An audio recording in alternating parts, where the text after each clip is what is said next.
Hello friends, welcome back to my channel. आज मैं आपके लिए कॉमेडी से भरपूर एक नए ड्रामा की एक्सप्लेनेशन लेकर आई हूँ। अगर आप मेरे चैनल पर नए हैं तो चैनल को सब्सक्राइब करना ना भूलें। तो चलिए बिना देर किए ड्रामा की शुरुआत करते हैं। कहानी शुरू होती है राजा महाराजाओं के टाइम से, जहाँ एक सरकारी अफसर एक लड़की के साथ मस्ती कर रहा होता है। तभी जियांग वहाँ चोरी छुपे आता है। जियांग एक हीरो होता है जो गरीबों की मदद करके बेईमान अफसरों को सजा देता है। एक और लड़की वहाँ आ रही होती है। जियांग उसे बेहोश कर देता है। इसके बाद वो एक जादुई गोली खाता है और फिर वो जादू से उस लड़की का रूप ले लेता है। आगे वो अंदर जाकर उस अफसर के आगे अपनी अदाएं दिखाने लगता है। वो अफसर जियांग की अदाओं में फंसकर नाचने लगता है। वो कहता है कि तुम बहुत सुंदर हो, मैं बहुत ज्यादा एक्साइटेड हो रहा हूँ, मैं तुम्हें पाना चाहता हूँ। जियांग कहता है कि आप पहले ये ड्रिंक पियो। वो दोनों लड़कियाँ उस अफसर को ड्रिंक के साथ साथ तंबाकू भी पिलाने लगती है। फिर जियांग उसे छेड़ते हुए कहता है कि आओ, मैं आपको स्वर्ग में लेकर चलती हूँ। वैसे भी मुझे देखकर आपकी लार टपक रही है।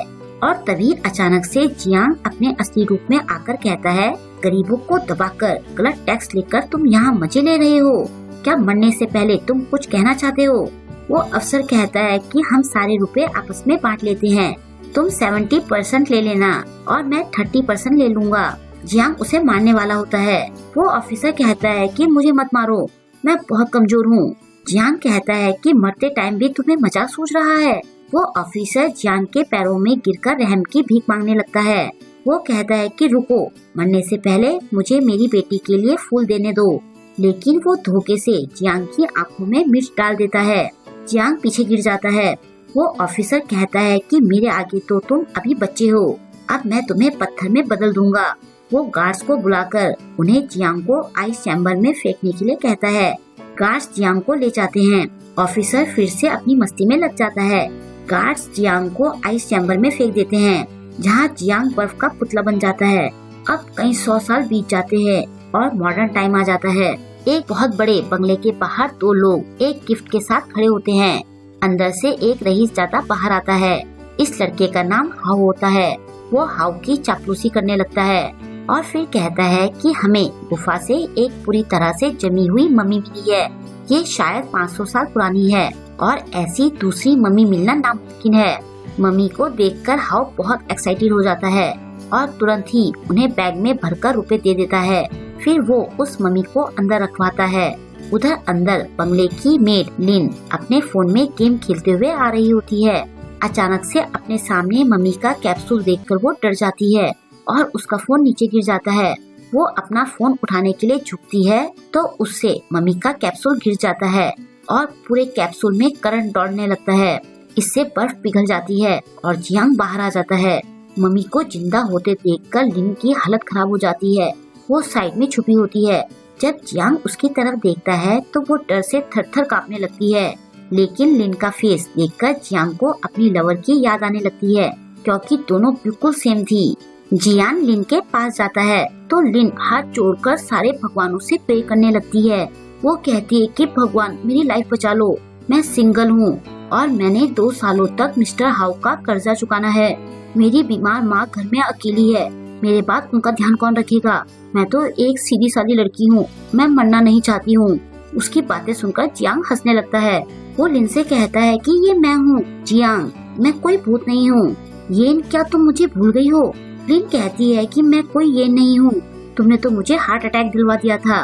वो तो मैं थोड़ी बहादुर हूँ, वरना तो मैं मर ही जाती। क्या तुम कोई प्रैंक कर रहे हो? बताओ सारे कैमरे कहाँ पर छुपाए हैं? तुमने तो कपड़े भी राजाओं के टाइम के पहने हैं। जियांग कहता है कि तुम ये क्या बड़बड़ा रही हो, क्या तुम बीमार हो? लिन कहती है कि अब ये नाटक बंद करो और मुझे शांति से सफाई करने दो। तभी हाउ के आने की आवाज सुनकर लिन डर जाती है और वो जियांग को दोबारा से कैप्सूल में डाल देती है। ठीक इसी टाइम हाउ वहाँ आता है और कैप्सूल को जमीन पर गिरा देखकर उसे बहुत गुस्सा आता है। वो लिन को गुस्से से थप्पड़ मारता है। अंदर ये देखकर जियांग अपना आपा खो देता है और वो हवा में उड़ते हुए बाहर आता है। उसे उड़ता देखकर लिन भी चौंक जाती है। जियांग के चारों ओर बिजली चमक रही होती है। जियांग हाउ के पीछे आकर उसे एक बार में ही चित कर देता है। ये देखकर लिन उसे पकड़कर अपने साथ बाहर ले जाती है और फिर वो उसे अपने स्कूटर में लेकर वहाँ से भाग जाती है। इसके बाद वो उसे लेकर अपने घर पहुँचती है, जहाँ लिन की अपाहिज माँ व्हील चेयर पर बैठी होती है। लिन जियांग को अंदर ले जाती है। मॉडर्न चीजों को देखकर जियांग अलग तरीके से रिएक्ट करता है, जिसे देखकर लिन को बहुत हंसी आती है। जियांग को बैठाकर वो सब बताती है। जियांग कहता है कि क्या सच में ये 2025 है? 500 साल हो चुके हैं और अब भी बेईमान लोग मजे से जी रहे हैं। ये सब तो सपने की तरह लगता है। मैं अपने पेरेंट्स का ध्यान नहीं रख पाया और गुफा में जमा रह गया। मैं बेटा कहलाने के लायक नहीं हूँ। मैंने अपनों को खो दिया। वैसे तुम कौन हो? तुम बिल्कुल येन की तरह लगती हो। लिन कहती है कि माना मैं बहुत सुंदर हूँ, लेकिन मैं तुम्हारी येन नहीं हूँ। जियांग कहता है कि वो आदमी कौन था जो तुम्हें मार रहा था? वो एक बिगड़ा लड़का लग रहा था। लिन कहती है कि मेरे पापा बचपन में ही गुजर गए थे। मेरी माँ ने बड़ी मुश्किलों से मुझे पाला, लेकिन एक दिन अचानक से मेरी माँ को दौरा पड़ा और वो अपाहिज हो गई। अब वो मुझे पहचानती तक नहीं है। मुझ पर कर्जा बढ़ता गया। मुझे मिस्टर हाउ को सबसे ज्यादा कर्जा देना था, तो उन्होंने जबरदस्ती मुझसे साइन करवाए और अब 2 साल तक मुझे उनके लिए बिना सैलरी के काम करना है। जियांग कहता है कि तुम टेंशन मत लो, मैं तुम्हारी मॉम की हेल्प करूँगा।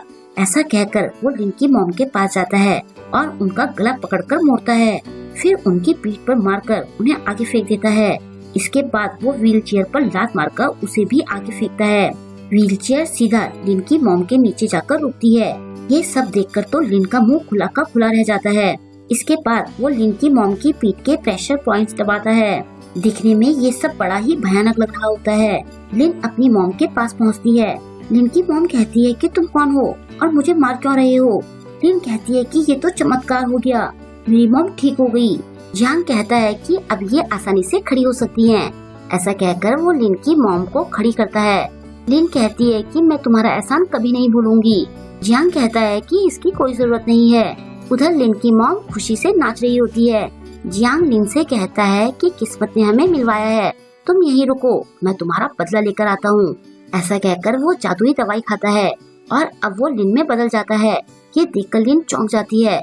उधर बंगले में हाउ आग बबूला हो रहा होता है। वो बड़बड़ाता है कि ये कैप्सूल तोड़ने के लिए मैं उस नौकरानी को सबक सिखा कर रहूंगा।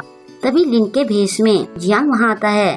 पहले तो वो हाउ से माफी मांगता है और फिर वो ढेर सारा सोना देकर कहता है कि इससे मेरा सारा कर्जा उतर जाएगा। हाउ कहता है कि तुम कुछ ज्यादा ही अकड़ रही हो, रुको अभी मैं तुम्हें सबक सिखाता हूँ।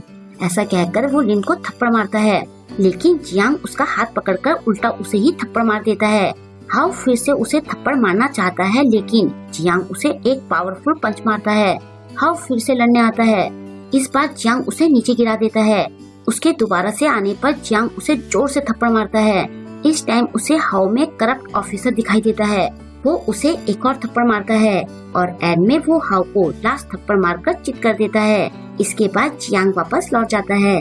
वो वापस लिन के पास जाकर कहता है कि तुमने मेरी जान बचाई और मैंने तुम्हें उस हाउ से आजाद करा दिया। हमारा हिसाब बराबर हो गया, लेकिन मेरे लिए यहाँ सब नया है। क्या तुम मुझे यहाँ के तौर तरीके सिखा सकती हो? लिन हाँ कहती है। जियांग कहता है कि मुझे तुम्हारे जैसा घोड़ा भी चाहिए। लिन हंसते हुए कहती है कि क्या तुम मेरे स्कूटर की बात कर रहे हो? जियांग हाँ बोलते हुए कहता है कि मैंने तो अपना सारा सोना हाउ को दे दिया, क्या ये घोड़ा महंगा है? लिन कहती है कि मेरे पास रुपए तो नहीं है, लेकिन मेरे पास एक प्लान है। हम वीडियो गेम में जीतकर इसे ले सकते हैं। फाइनल जीतने वाले को 5 स्कूटर मिलेंगे। जियांग को कुछ समझ नहीं आता। लिन कहती है कि तुम टेंशन मत लो, मैं तुम्हें सब सिखा दूंगी।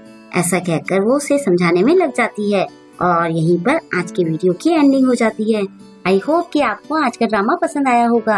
आपको आज का ड्रामा कैसा लगा मुझे कमेंट करके जरूर बताएं और वीडियो को लाइक और शेयर करना ना भूलें।